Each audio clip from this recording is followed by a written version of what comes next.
Ladies and gentlemen, boys and girls, I just got pointed at by Randy, which means it is time to go and it is time to get started. I am your host. Thank you for coming back to another edition of the Devy WarZone. My name is Jerry Sinclair. Some people know me as the man of the hour and the man with the power, easily the dumbest person on this show. And Josh decided to tell us to piss off one more time. One of these days, I promise, whether Randy has to send him money to get him to come on, he will come on. But he's shaking his head. He doesn't like that idea. But it's got to be him because it can't be me. I'm going to introduce the guys that you already know about. One's a dude that already has a 7-round 2021 mock draft up as his pinned tweet on Twitter. He's a Devy analyst for Fake Pigskin. He's also an NFL draft analyst for Draft Site. He's the co-host of the Devy Marketplace, which is the graduate program to this Devy. Mr. Shane P. Hallam, my friend, what is poppin'? Not much, man. It's just Big Ten football back since we last broadcasted. Pac-12 coming back this weekend, so I'm just embracing it and loving it, loving life. I did not love the first week. You're a Buckeye fan, so you have enjoyed everything, and you will continue to enjoy it. Luckily, Hopefully. last week was nice for me. Not week one though. After we got curb stomped by Rutgers, the other guy, another guy that's just he's a Devy analyst for DLF.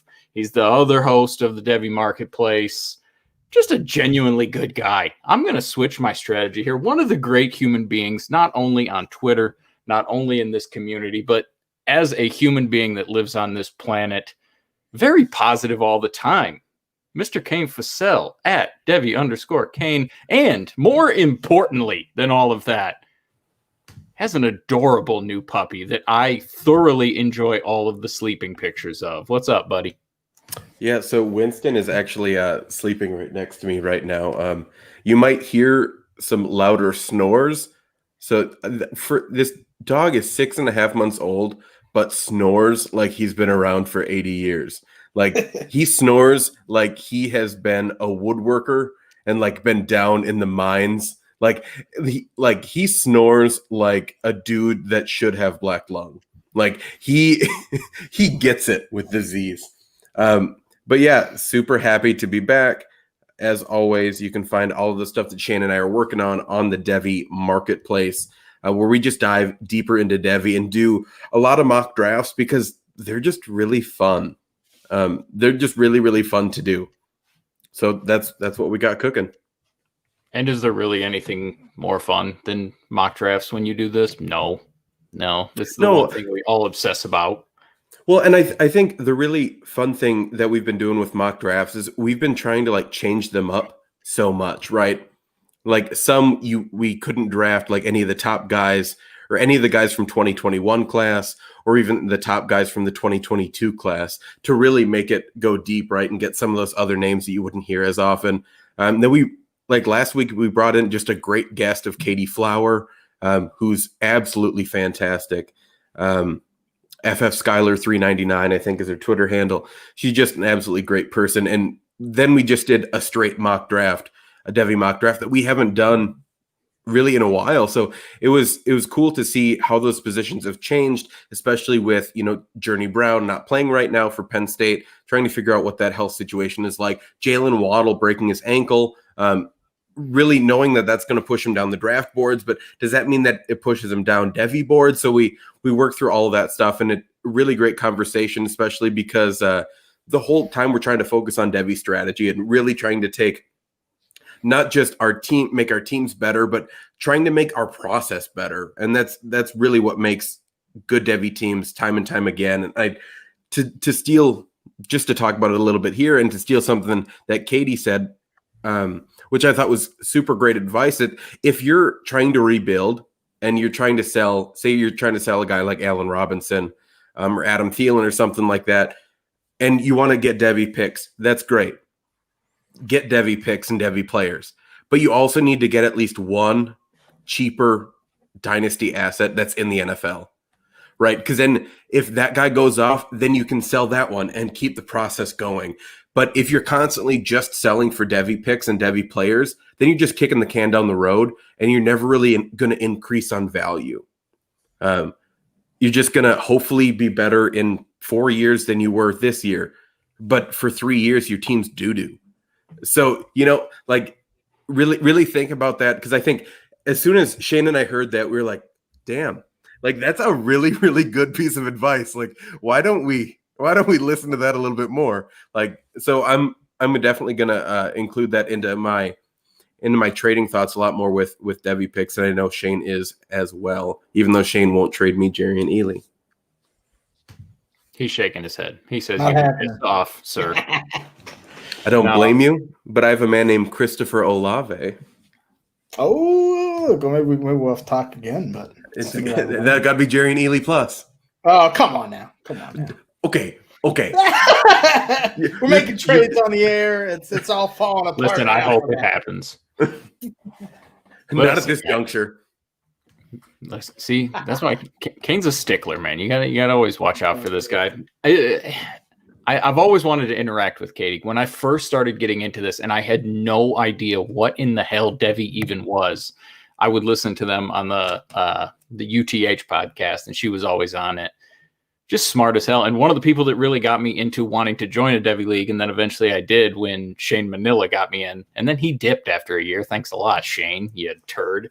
But I've been getting my ass kicked in that league for, I think, like 5 or 6 years now. So that's why we actually did this podcast, so I can get better. I didn't want to tell Randy that. But so today we're going to talk about quarterbacks, because if there's one polarizing position, it's quarterbacks. If there's a good one, they go at the top of the draft. There's always the sneaky guys. There's always Justin Herbert and Daniel Jones and Josh Allen that round out the end of the first round, and they always help you win. It's a big position.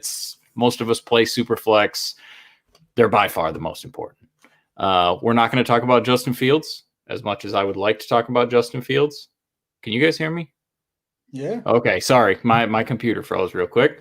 We're not going to talk about Justin Fields as much as I would like to talk about Justin Fields. We're not going to talk about Trevor Lawrence, even though the man has COVID. So that was a little fun. We're going to see how that's going to go. We're going to talk about the other guys. As far as dynasty players, you've heard of those guys. I don't talk to Kane. I don't talk to Shane about guys that I already know about.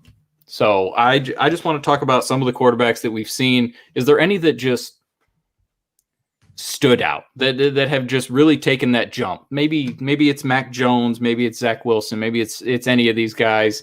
And if you could tell the people sort of who they are and where they play, that would help too. Anything from either of you? So, I'll kind of start with that general overview, and then, we can see. I think, obviously, coming into this season, right, we kind of have the big three. You mentioned two of them, Trevor Lawrence, Justin Fields, and Trey Lance from North Dakota State, who we've talked about before on here. So, I won't belabor him. If we want to, I'll let definitely Kane take that helm. But, I feel like we've kind of had three guys really emerge in this season as players who have some big ceilings and big potential, right? And that's Zach Wilson, quarterback from BYU, Mac Jones, quarterback from Alabama, and Kyle Trask, the quarterback from Florida, right? I think these are the three guys that everyone's looking at. Okay, the next kind of tier after the top three, here's three that have shown NFL ability right off the bat, and we're kind of seeing NFL traits, statistics, and positioning happen. And I think the question, I'm a big draft capital guy. That's what I kind of like to do, because, if there's one thing that correlates to NFL success, it's draft capital. And so I think it's a really good conversation right now is where are these players going to go in the NFL draft? And if you can, know who's going to be, there's going to be one in the first round. There's going to be a fourth quarterback off the board. I feel pretty confident that this year we're going to get a fourth quarterback coming off the board in the first round. That generally happens. I think getting a fifth quarterback off the board in the first round is fairly rare. Right? We had it happen in that Lamar Jackson year in 2018. The time before that was 1999. We've had 5 quarterbacks going round one. So it's not very common. I think for it to happen this season would be kind of tough. I think there's a lot of teams that do, quote unquote, need quarterbacks, or we might feel they need quarterbacks. we know teams don't always feel that need, or they'll wait, or they'll be like Jacksonville and just not take one, right? It happens all the time. And then, some people said all six are going in the first round. And that hasn't happened since Dan Marino, Jim Kelly, in 1983. That's probably not going to happen. So I think what us as fantasy players or guys that are Devy players, or if you're just looking at Superflex rookie drafts coming in, is okay. Who's going to move up? Who do I want to have in that good situation? I think each of them kind of bring different things to the table. I'll let Kane. I don't know if you want to go into a couple of these players, but I think those are kind of the three that we need to talk about first up on this show, because they're getting the buzz and people are seeing those NFL traits kind of come through. The question is just going to be, what are the flaws? How are NFL teams going to view them? And how do we view them as potential NFL assets? Yeah, so I think if we're talking about, the big question that Shane brought up, right? Like, who's going to be that fourth quarterback off the board? And I think that's the really, really interesting conversation, because like Shane mentioned, some people are saying that 6 quarterbacks could go. The 3 that Shane mentioned on top of, Mac Jones and Kyle Trask out of Florida, and then Zach Wilson out of BYU. And I think for me right now, my fourth quarterback at the moment is Kyle Trask. Kyle Trask is just a player that he's playing at Florida. He just does everything solid. And I think the really, really interesting thing, like peeling back the curtain on just Kyle Trask as a player, is that before he came in for Felipe Franks, who ended up getting injured and then transferred to Arkansas, when he got injured this past season in 2019, Kyle Trask hadn't started a game since his freshman year of high school. So that's a little wild, right? So, like, obviously he had better quarterbacks in front of him at Florida, but in high school he had Derek King. So they're the same age. So, I can see why, right? We can all see why maybe he didn't play a whole heck of a lot. But that shouldn't discount him, because the things that we've really seen improve between 2019 and 2020, this messed up year that we call 2020, is just the things that take playing time to correct, right? So his pocket awareness has gotten a whole lot better. His ability to now actually drive the ball. Before, he was really past, like Shane can probably touch on this as well, but he was really throwing off his back foot a lot. And he was doing this Brock Purdy thing. But the kicker is that Brock Purdy just has a much stronger arm. Brock Purdy out of Iowa State is the reference there. But that shouldn't discount Kyle Trask, right? He's still a great player, and he's making terrific reads. He's not a guy that's going to throw a lot of interceptions. He's a guy that's going to repeatedly make the right play. And everything that he's doing, this huge improvement that we've seen from 2019 to 2020, he was only facing SEC teams in both years, right? Like, when you're halfway through the season taking over, you're only facing SEC defenses. And we can just see how quickly he really got onto the scene last year, right? And people were wondering, like, is he really going to be a guy that we need to worry about, that we need to talk about for the 2021 NFL draft? And yes, we should have been talking about him before. If people weren't talking about him before, they were just choosing to not see what a progression of a good quarterback can look like, right? So as we see this progression into 2020, we know now that he's getting better. When he drops back, he's really seeing the pocket a whole lot more, which is touching on someone that Shane mentioned before. That's something that Justin Fields has done a whole lot better in these first 2 games versus what he was kind of doing last season. So big step up for both of them in that regard. But Kyle Trask now he always had the accuracy, but he now has arm power, right? So he has the power, and he's actually driving that power. So he's making sure that he's actually stepping through his throws, which, as much as I know Memphis is listening, but I know he loves himself some Baker Mayfield. One thing that Baker Mayfield, when he gets flustered, is he doesn't throw off his front foot. He throws off his back foot, and that causes interceptions and incomplete passes. So really, when we're thinking about this as a whole, we're seeing a guy that's just consistently improved from the 2019 season to the 2020 season, and a guy that hasn't played since, I can't do math, but like 2011. Like, 2012. Like, that's a whole lot of time to wait and never really start a football game. So we're just seeing crazy improvements. And I think for me right now, that's my fourth quarterback on the board. And real quickly following him is Zach Wilson from BYU.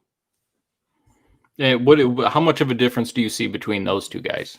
Is it a big gap, or just sort of your preference? Because I know you've been a Kyle Trask guy before, and just to give the listeners, I mean, this dude has 18 touchdowns and 2 interceptions. He has 68% completion percentage. Dude's been kicking ass and taking names in the SEC. So big drop off, or just is this sort of just your preference for Kyle Trask?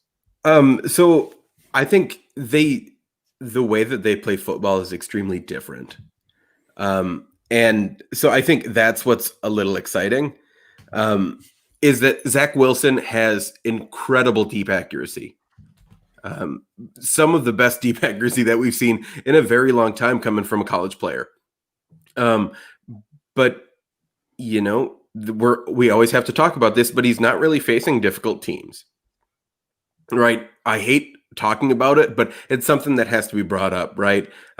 So I don't think they're too terribly far apart. I think Zach Wilson is an early second-round pick right now. Think like Drew Lock draft capital.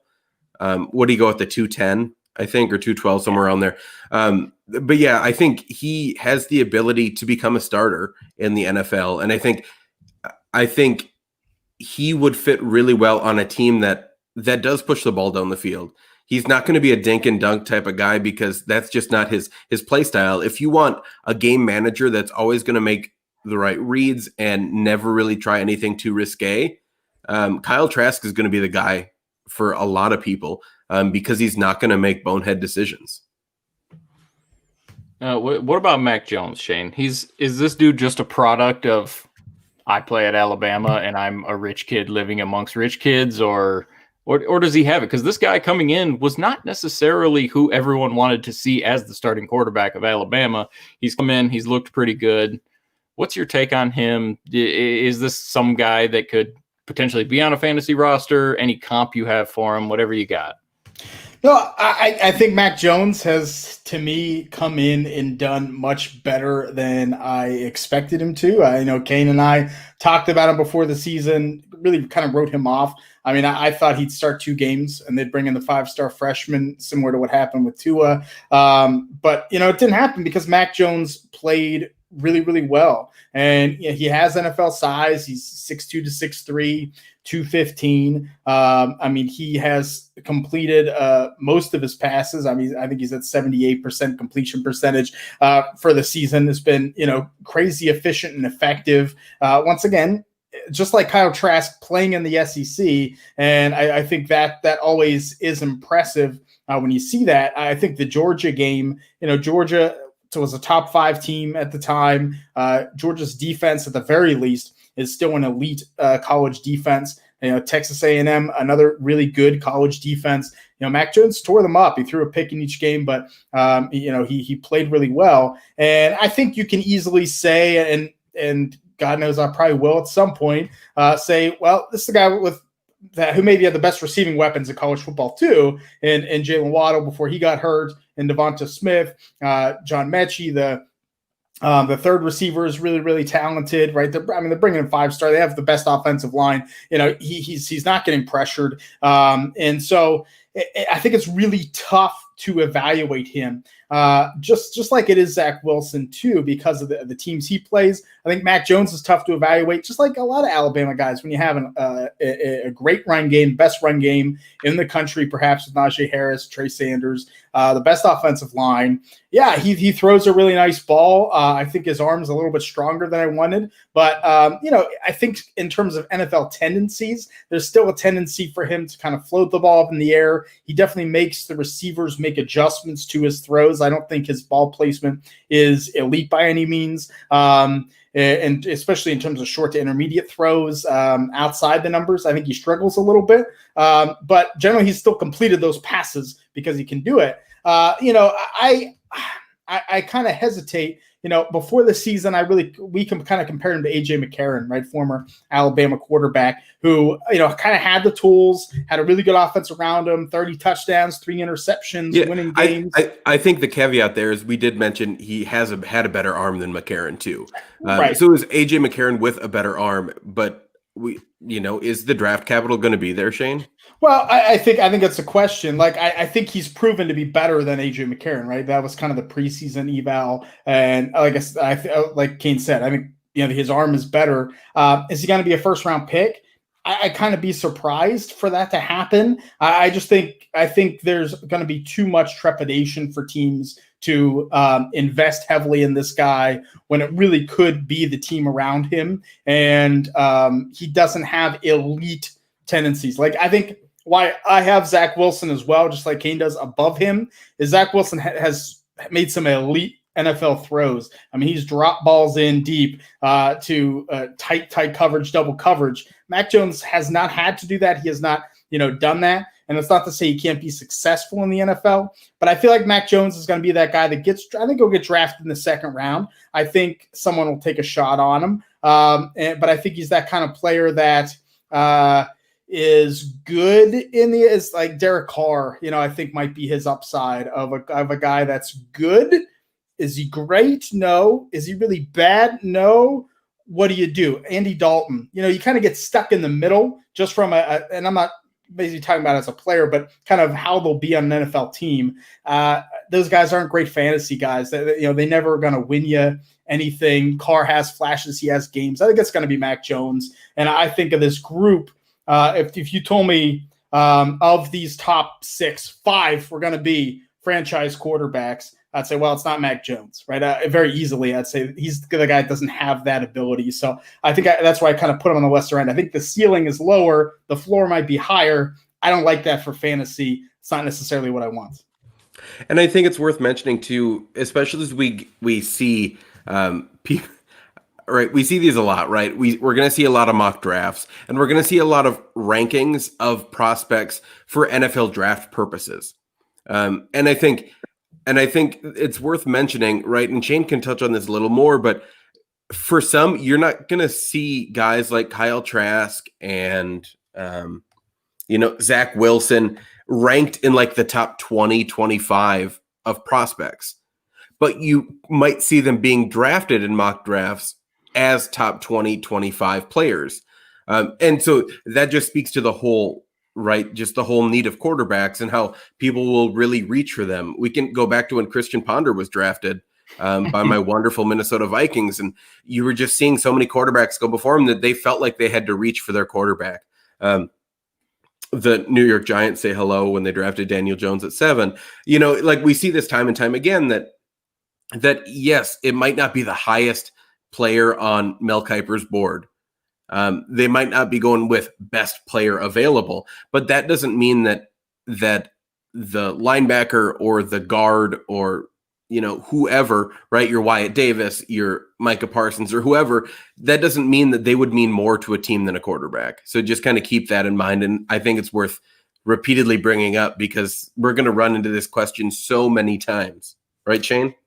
Yeah, I mean that's exactly what's going to happen, right? And I think, man, I think this draft is going to tell us a lot because it's kind of a very raw NFL draft where teams aren't going to have as much tape as they've had in the past, right? They're going to have to make some decisions on some of these guys from a year of film, Trey Lance, or not have only have a handful of Pac-12 and Big Ten games. So because I think what Kane's saying is true, I think that's why we'll see it. Whoever that fourth quarterback is, I think he's going to go really high. I think he's going to go top 15. If it's Kyle Trask, maybe it's Zach Wilson. I think it'll be, and then I think we start getting to the point of teams being like, well, I don't want to spend that top 20 pick on, someone's going to reach for that fourth one, but after that, I'm good. After Jordan Love, I'm not reaching for a guy. After Paxton Lynch, I'm not reaching for the other one, right? Then you start saying maybe not. Now I'll wait till round 2, and get the other one. So I think it's going to be really interesting to see. Maybe someone sneaks in that back end and takes, Zach Wilson 32, like Lamar Jackson, if someone trades up, whatever. But does that mean that they're worth that? Not necessarily. Kane can't handle that you said snuck into the back end. Okay. So that not was for often you. do I hear that phrase. That one was for you, Kane. That was just a little. That was really good. But I think what Shane's bringing up is really true. And I think a lot of that goes to rookie drafts as well, right? Like, let's say that the fourth quarterback goes at like pick 31, 32, something like that, right? That doesn't mean that they could still be pushed up in rookie drafts because it's a quarterback in superflex leagues, even though 4-5 wide receivers were drafted before them in the NFL draft. So I think that's something that we have to keep in mind too. And it does translate to rookie drafts. And I think that's the time that you can capitalize it if an owner's kind of really confused about what's going on. Especially you can do that in Devy leagues, as people might think that they're not getting the draft capital that they might want with some of these guys. My question is there anybody that you guys think that maybe if they just ball the hell out the rest of the year, they could really make a name for themselves? Anybody out there that you've seen that has maybe shown a little bit and wants something, or I don't know, like a wild card, so to speak? Is there anyone that just sticks out? In this draft, or yes, in this draft. We're going to talk Devy guys in a second, though. Yeah. I have two names. I mean, they're both long shots, right? That's what we're talking here. But I think there's two guys that. Are you going to say TM2 right now? I'm not, actually. Okay. I'm not after those two games. I don't believe that Minnesota's played a game yet. No offense to you. We haven't played, so I can't take that as an insult. First, the guy that's moved up to my QB7 is Phil Jurgovic from Boston College. That game against Clemson, that first half, super impressive. He has the pedigree. Was a big time recruit to Notre Dame, then transferred to BC. I think his arm's improved. I think he's commanded that offense. That offense ran through AJ Dillon. He looked. Last year I was like, oh, this guy's a placeholder just to hand the ball off, and now he's moving the ball. He's doing some creative things. I think if there's a guy that's kind of a sleeper that could go round 3, round 4 and have an NFL future, it's him. And then we haven't seen the Pac-12 play yet. And so I think that is something to keep in mind. And so, one guy that, I really found out about before I started with Kane from Zach on the Patreon podcast was Chase Garbers from Cal. Is a talented player with a good arm, a little bit of athletic ability. We haven't seen him play yet. He could completely suck. I don't know. We're not there yet, but he's definitely someone that I'm intrigued by. If I'm looking at the Pac-12 that I haven't seen, he's probably the one guy I'm like, well, he could have an NFL future. And if he comes out and throws 5 touchdowns a game and has a 78% completion percentage now, oh, wait, there's another guy out west that we got to talk about. So those are kind of the two very long shots. Neither of them might even get drafted. I don't know, but I think if that's kind of the question, that those are two where I'm at. I don't know about you, Kane. I think the one that I'd mention is Kenny Pickett, because I think Kenny Pickett's going to get drafted. He's the quarterback out of Pitt. Do I really believe that he's going to get like any sort of day 1, day 2 draft capital? Absolutely not. But I think he's going to be a really, really solid backup for 8 years. When you're in leagues like we all are, right, with 40, 45, 50 roster spots, like Jake Luton was already rostered, right, in some of these leagues. So it's really trying to find even guys that are going to be suitable backups. And I think that's something that Kenny Pickett could really fit in well. And I'm trying to think of another name, but I'll just tell you that one guy I know that's going to get drafted, and Shane and I have argued about the Texas star, Sam Ehlinger, before. I know he's going to get drafted. Like, I'm pretty sure that Shane knows without a shadow of a doubt that Sam Ehlinger will get drafted. But is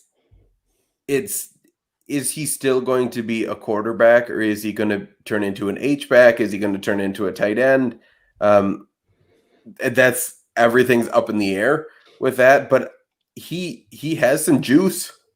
Like, he's not a terrible player. I think I will say that I think the Texas play calling is absolutely horrendous. And you thought that would have got better with the new offensive coordinator, but that was wrong. Also, my brother's a huge Texas fan, so I get to hear about this like all the time. But Sam Ehlinger, I think, is at least a guy that we have to keep on our radar just because he's going to get drafted. And you know as well as I do that, if he gets put in the right situation and he has to play 8-10 games because of some crazy injury, he's going to have some value, especially in Superflex leagues. Now, when you guys say you argue about him, are you a Sam guy, Shane, or no? Or you guys just are just raining all over his parade? Yeah, I think generally no, I'm not. I mean, I think he's one of those Colt McCoy types. Like he's tough and wins games that he loses games to. Comes back against Oklahoma State. He can run. He's athletic. He's kind of one of those career backups at best. Like, and I think that's what's tough about quarterbacks and Superflex is that there is a line that gets drawn right to. There's no reason to take these guys in the 6th, 7th round that get drafted in the 6th, 7th round to kind of take them. But, as Kane said, look, if you can get a guy that's going to be a backup in the NFL, how many quarterback injuries do we see every year? Sometimes you need Ben DiNucci to go out there and just give you 3 points, Gucci DiNucci. I watched him in high school. I didn't think he'd ever be playing in an NFL game. I'll tell you that. But, sometimes you need those guys. The Sam Ehlinger could be that kind of guy that runs for 60 yards in an NFL game, and there's fantasy points. So, I think the quarterback position in a super flex league is such that if you have deep rosters, if a guy's going to have any kind of draft capital, it's worth holding him for a year or two to see if he can ascend to be that backup quarterback at the very least. Or, Gardner Minshew, if he never plays another game again, you got your fantasy worth out of drafting him wherever the heck you drafted him and picked him up off waivers, right? So, I think that's the thing is even a Sam Ehlinger that I don't think is an NFL quarterback, I can't write off because if he has 4th round draft capital, he's probably going to play in an NFL game, and I might need him. I might need him.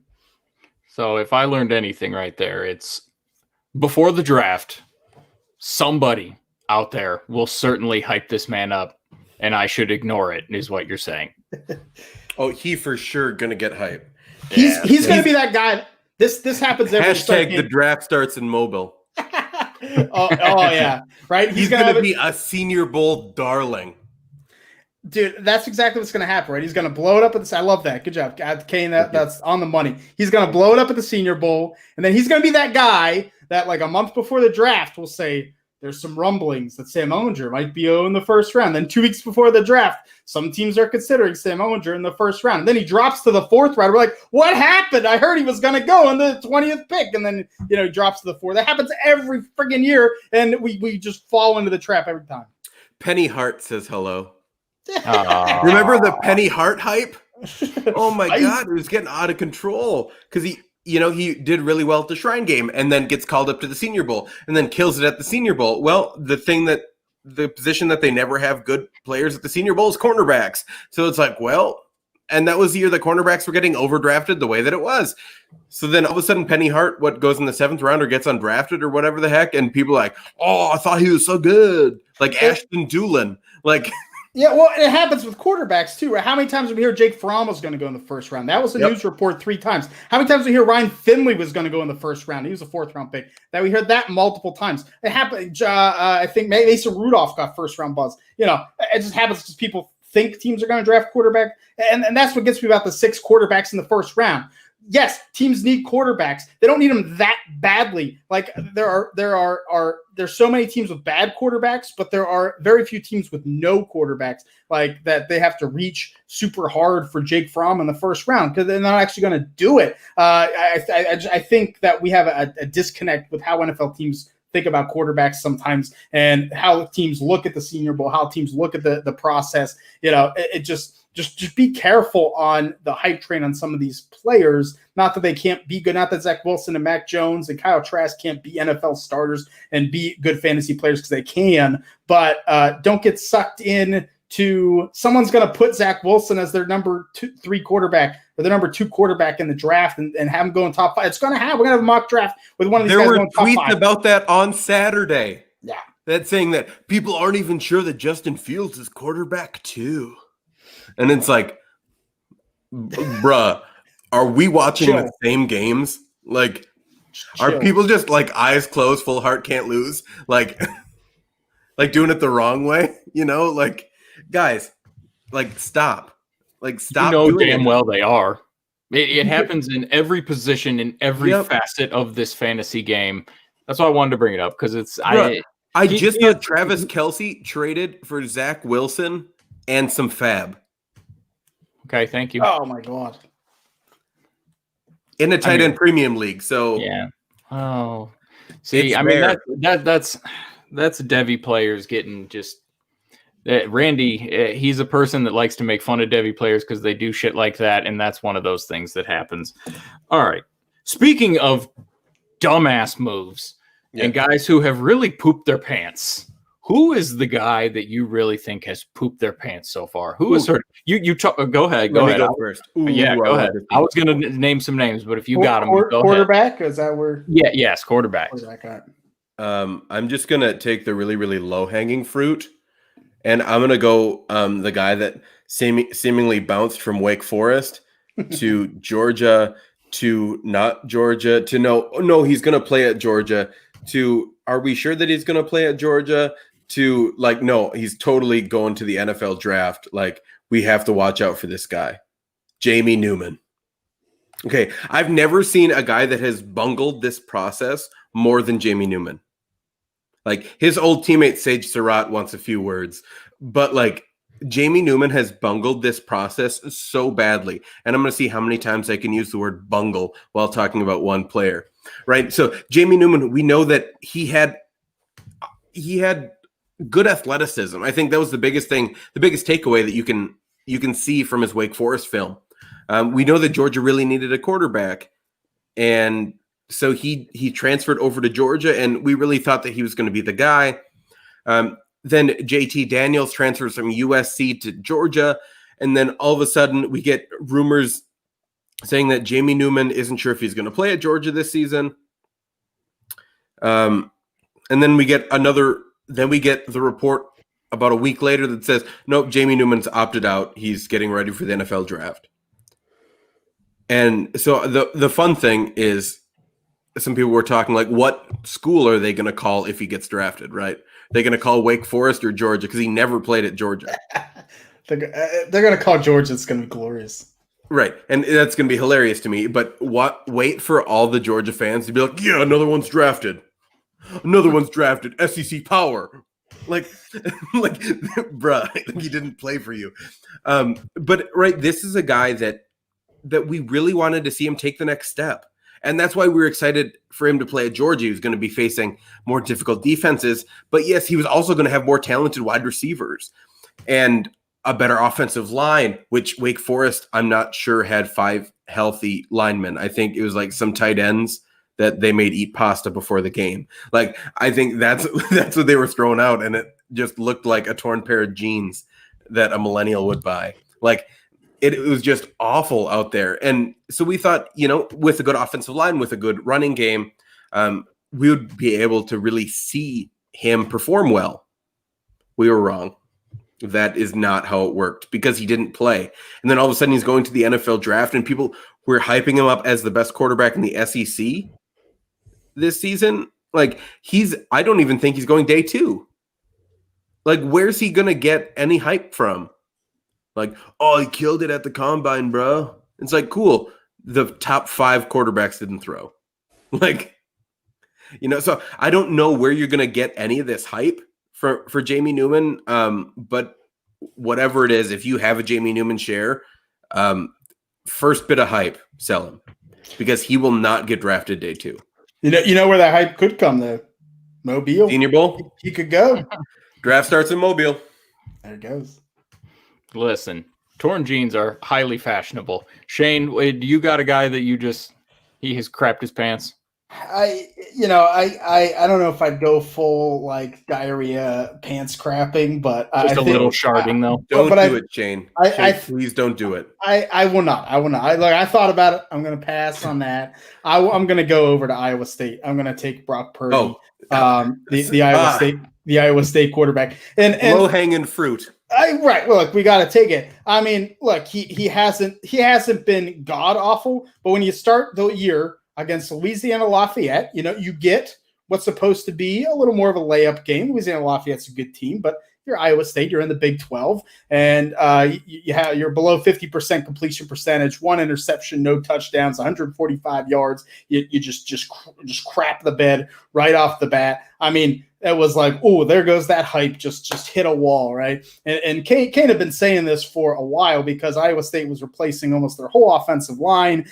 This was not going to be pretty, and it wasn't pretty. And then he started playing those Big 12 defenses, which apparently are worse than Louisiana Lafayette, and had a little bit of success, but it never was stepping to that elite level where people had him in the first round, had him in the top 50, and then against when he played Oklahoma State, played really poorly. He's not a great quarterback. And he's another guy. He's going to get drafted. Someone will take him, but he's 6'1", 6 foot. He's not, ideal size. He's athletic. He can move around like that. That's day 3 draft capital. So, I think he'll go after Jamie Newman. But I don't think either one. I think both of them are going to be those guys that were kind of big hype coming in that they're floundering to make an NFL roster, and that's just not what you want to see. Like, he has more question marks on him than a person on Tinder only putting up group pictures.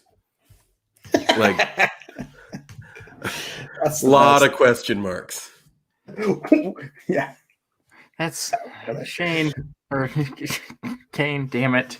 Wasn't that a good analogy? That was a good one. It was good. Listen, I don't have a Tinder account, but neither do I. I've been married for a while. I got it. But well, I wrote down 3 names and you guys hit 2 of them, so that makes my job easy as hell. The other one was Chase Bryce because he went from Clemson, and then he went to Duke, and now he's absolutely putrid and has thrown more interceptions than he has touchdowns, and that's an ugly scenario. Talk about Devy, guys. Enlighten me on anything that you've seen. Anything. I mean, we've had a couple guys. The kid from Wisconsin. I mean, he has COVID, and we don't know when the hell we're going to see him again. But that dude came out and just. I don't want to play against Wisconsin. I can tell you that right now. The kid from UCF is pretty good. Spencer Rattler's a name you're going to hear 1,000 bazillion times.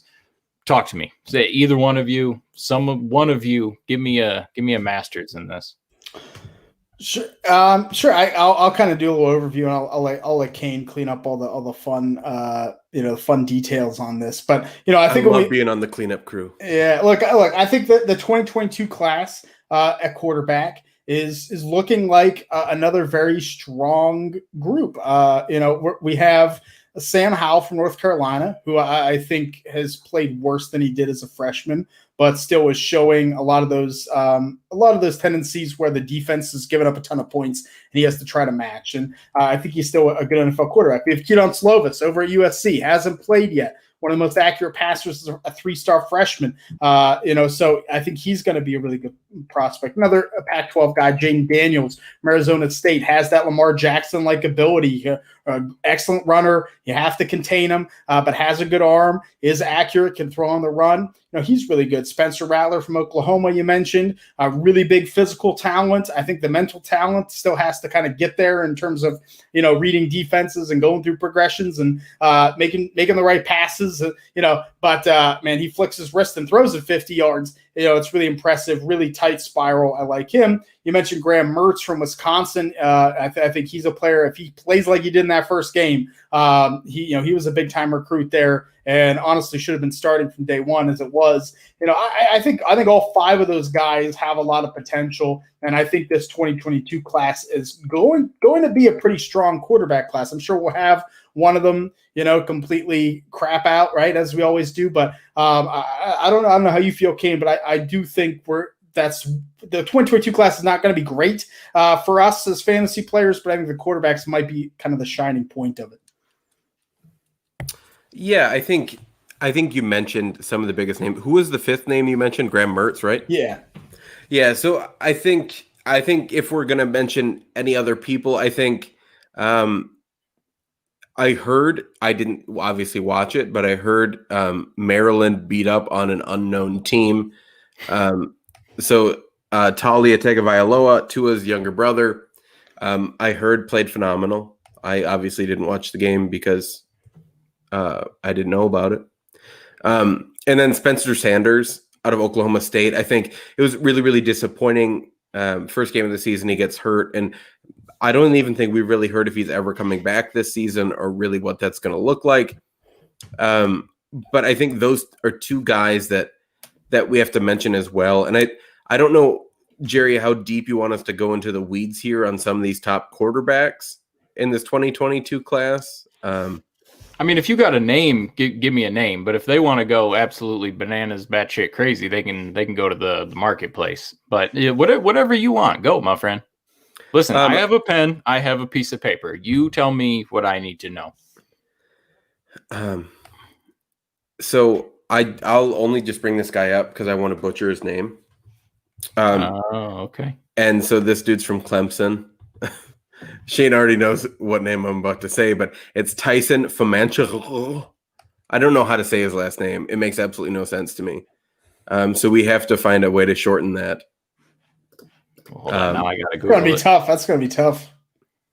That's a rough one, but I think he's one that is really going to surprise a lot of people because he is eligible in the 2022 draft class, but he's not going to get any playing time. But I think he's going to get drafted, even though he doesn't play.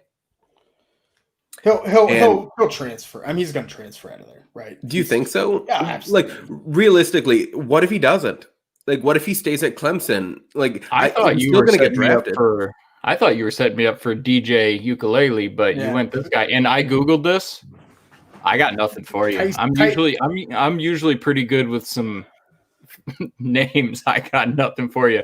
Fomachan? I don't know. Well, we haven't even gone to the 2023 class. Yeah, we're just sticking at the 2022 class, but we'll hit up DJ Ukulele. Yeah, we'll get there. I'll let Kane definitely hit. Kane, let me ask you though. At the top of 2022, how do you kind of see it shaking out between? We have Howe, we have Slovis, we have Daniels, Rattler. I mean, I think those are kind of the big four right now. Where do you kind of have them ranked? I think for people that are looking forward, they're looking at those big names. So right now I have it Slovis, Howell, Daniels, Rattler. But I don't believe that's the way they're going to get drafted. And that's with obviously a lot of question marks because the Pac-12 hasn't played, like you mentioned earlier, Shane. So Keaton Slovis at USC and Jaden Daniels at Arizona State, I think, are guys that really have to take big steps forward. We saw Keaton Slovis really boom onto the scene as soon as JT Daniels got hurt at USC this past season. Both were freshmen there. And then who knows, right? That's the really difficult thing is with all this COVID stuff going on, right? Is that we haven't been able to evaluate these guys at the same time. So the progressions through the year are going to look much different for all these players. But I believe probably Howell will get drafted first. That would be my guess. And Spencer Rattler's really going to excite people because he is a good quarterback. I'm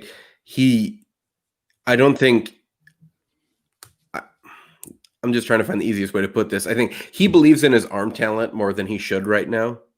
So he's trying to pull a Trevor Lawrence. And the one thing that people might want to knock Trevor Lawrence about is that he doesn't go through his progressions very often because he doesn't have to. Like, right, when you have an absolutely phenomenal arm and you can fit it into any sized window, like you can do it. Like he's just going to throw it there because he can. But Spencer Rattler doesn't have the same arm talent. So I think that's why we're kind of seeing him not really play up to his potential right now, just because he's trusting himself and thinking that he's just a little better than he actually is. But as soon as he finds the way that he's going to play at OU, I think he's really going to succeed. But I think the really, really interesting one for me, and I know it's interesting for Shane as well, is Jaden Daniels coming out of Arizona State, because he's a guy that has a really high completion percentage, but he's also really mobile. He can take off and run if he needs to. He can move around the pocket really well. And, he's going to repeatedly put up decent numbers at Arizona State. And I think the big question for Shane that I would have is, if he just kind of continues with his current production, is he going to be an NFL first round pick, or does he kind of need to improve both this year and next year? I think it's a fair question. I think the production does usually warrant draft capital, right? I mean, I think NFL teams, more than we think, will take production into a higher account. And so, even if you don't have the best arm, even if you don't have, even if you're not playing against top-notch teams, if you're putting up big numbers, someone's going to draft you.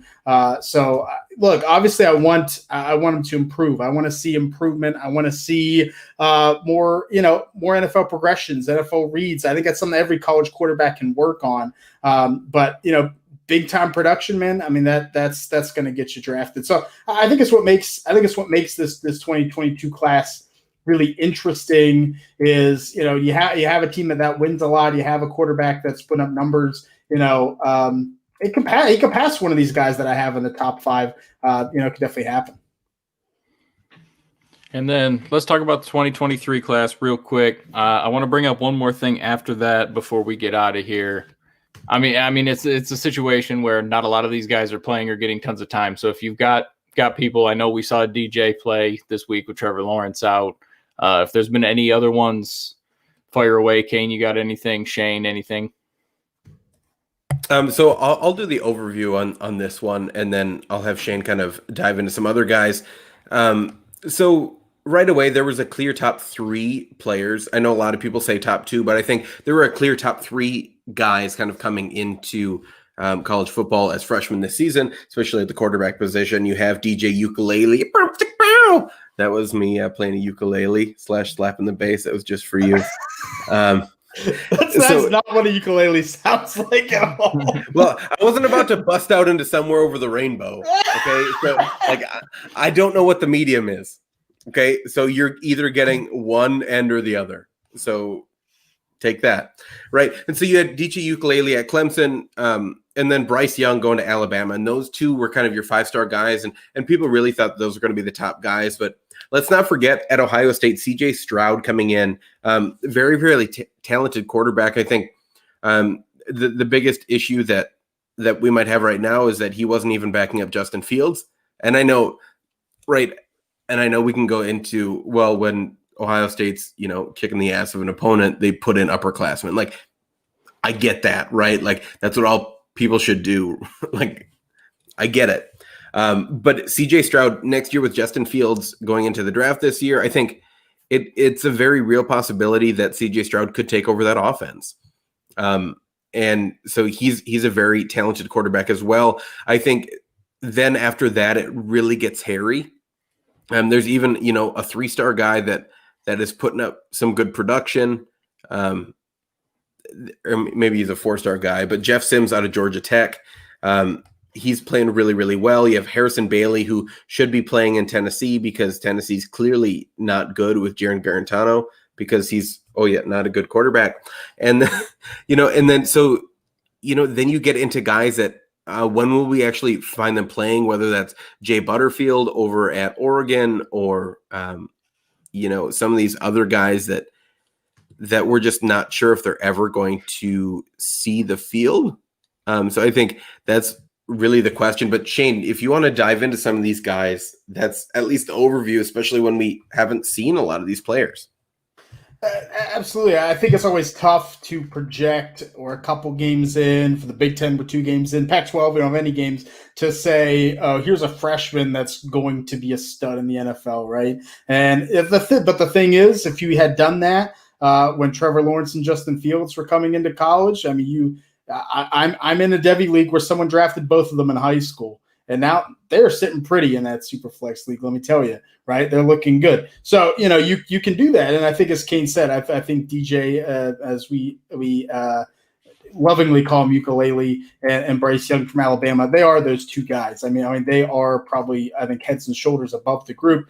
Yeah, I mean, Jeff Simmons, Georgia Tech's been impressive. CJ Stroud has potential, but he's got another 4 or 5-star quarterback coming into Ohio State next year, and Kyle McCord. Like, that can happen too when you have these kind of log jams at the quarterback position can happen. A couple others one that we've seen play a little bit, I think flashed a little bit, is Shane Illingworth from Oklahoma State when Spencer Sanders got hurt. Was he great? Was I like, NFL pro? Not yet, but I think he showed some progression. Spencer Sanders is back, Illingworth back on the bench, but it could be someone in a year or two that I think is worth keeping in mind. And then two other guys that I like at big-time schools that, if they get a shot and they're good, they're going to get drafted high. It's Hudson Card from Texas.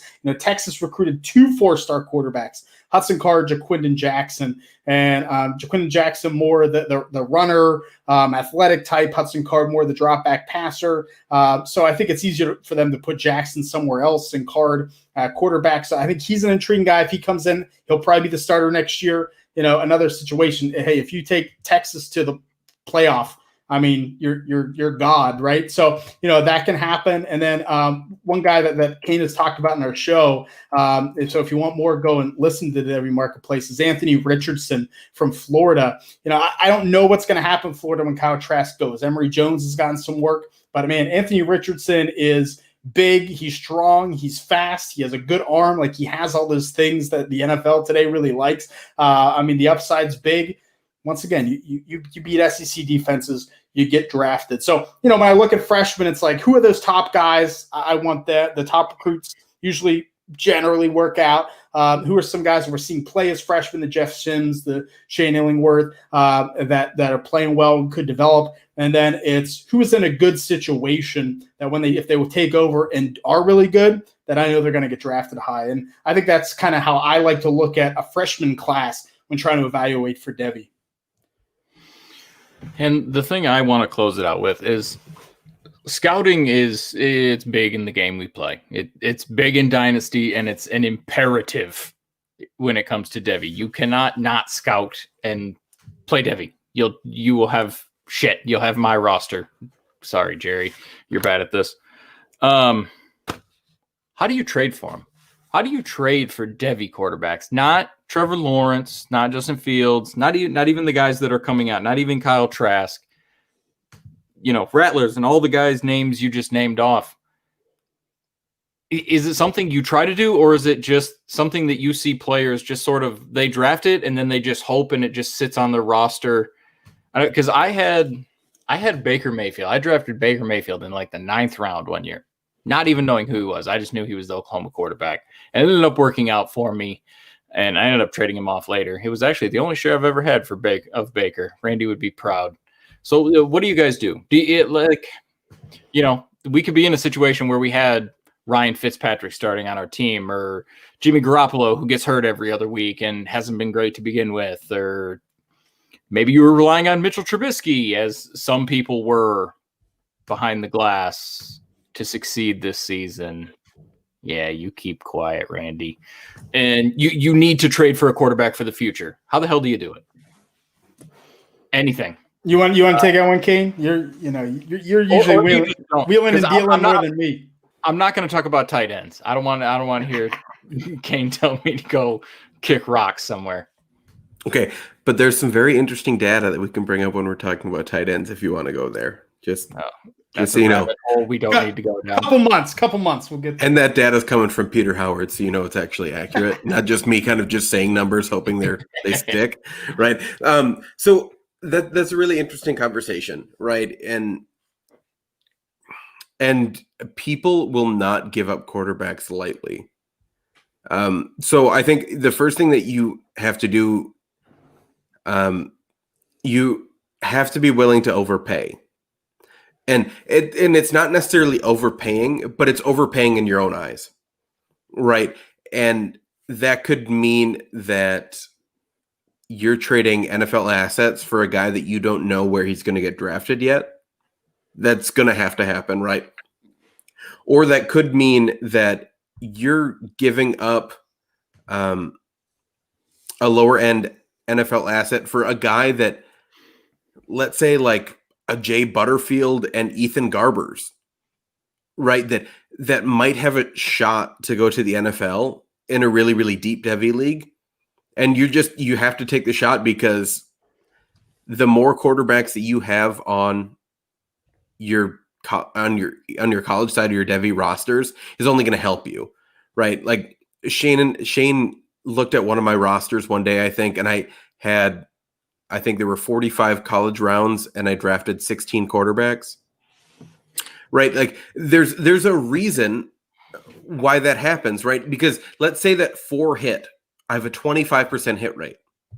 Those 25% that I got right are going to be worth more than almost any other player I could have drafted at that spot. So I think first is you have to really be cognizant of your league.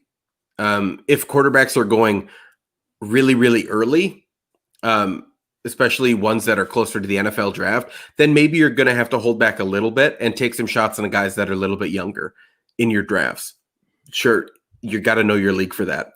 The second is if you can somehow have a Zach Wilson or a Kyle Trask or a Mac Jones, something like that right now, and there's someone that is absolutely loving them, and you can get, let's say you're trading Kyle Trask, and you can get DJ Ukulele or Bryce Young plus a piece, right? Because if it's a straight Devy league, you could possibly get like one of those 2 guys plus Tank Bigsby or Jahmyr Gibbs, right? Because they don't want to wait those 3 years. They want the points next year on their rosters. So I think that's another thing you have to keep in mind is, sure, you're going to be getting younger, but you need to also accrue value while you're doing it. I think the last thing I'd say is it's not easy to trade for a quarterback in a super flex league, especially one that had a good game or two. Because I can tell you right now that I have more Jeff Sims shares than probably just about anyone else. And I will not let him go for just some measly player. Because I've seen Jeff Sims play and as a freshman at Georgia Tech. And if you can just put on, those future goggles and just see where his progression could go, like turns into a very, very exciting player. So I think that's just something that you got to keep in mind. I don't know if Shane has anything to add to that, to the ramblings of a crazy person very late at night, but what do you got? Yeah, and I won't belabor too much. I know we're running long here, but I think Kane's right. I think it's just a super. And it's also a complex discussion because every Devy league's different. We're like Kane said. We're in a 46 round college draft. He has 16 quarterbacks.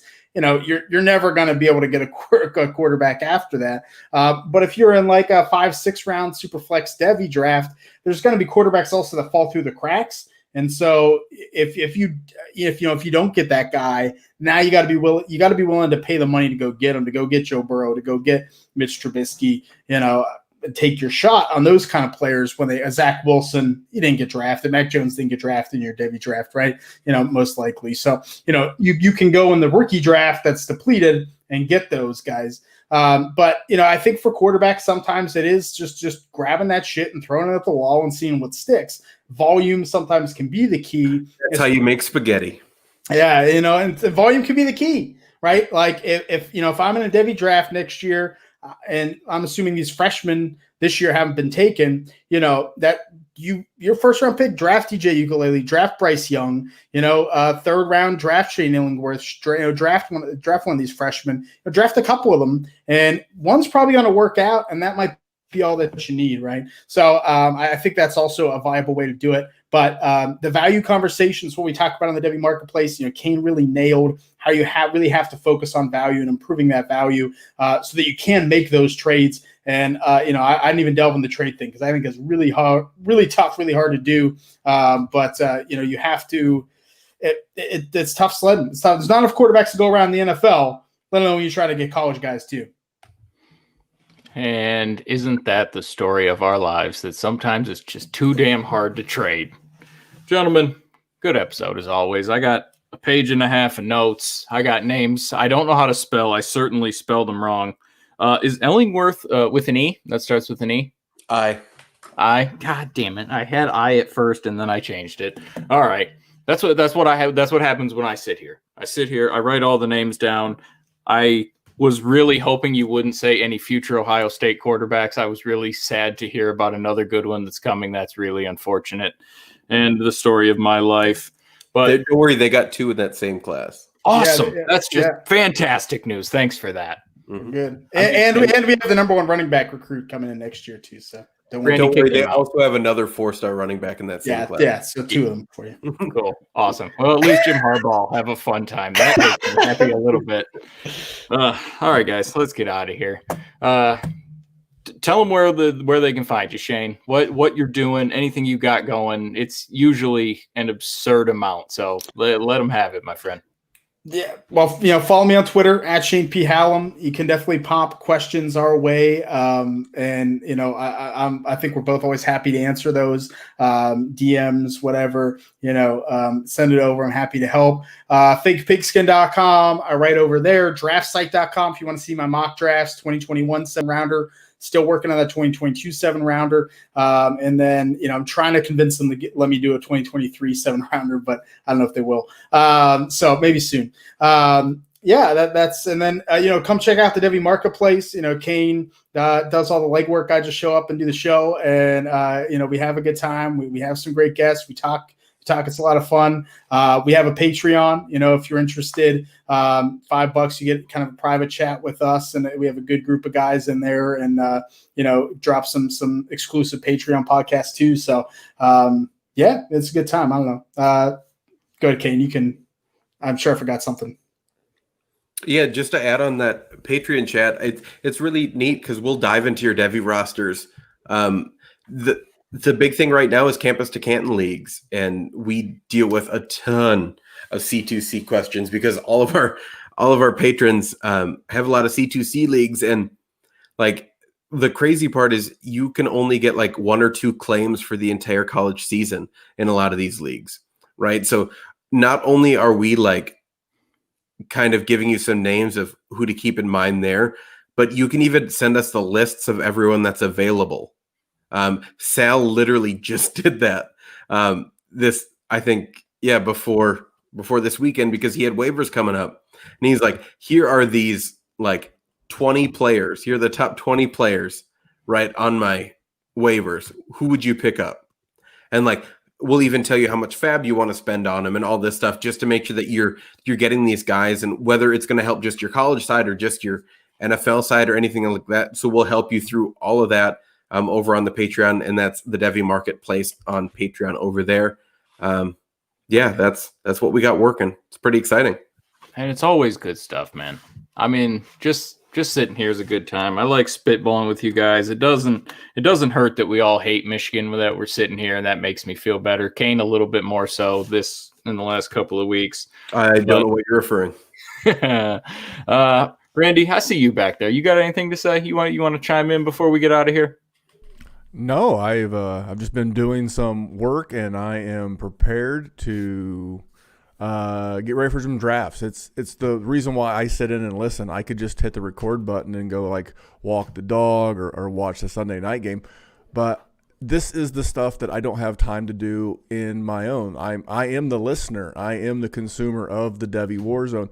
I need to know about these names because this is why we have Shane, Kane, and so many others on during rookie season, and I have a pretty good idea of what players I want once they get on an NFL team, but I don't know that I would be interested that they're on the NFL team if I didn't get all this good stuff early in their college career. So, no, I'm just thrilled to be here with you guys, and another great show. I'm just happy that you're not editing from the toilet. That would make this an awkward thing to do when I called you out. But I'm Jerry. He's Kane. He's Randy. He's Shane. Here at the Devy WarZone, we're just trying to make the world a better place for fantasy football. Later, players.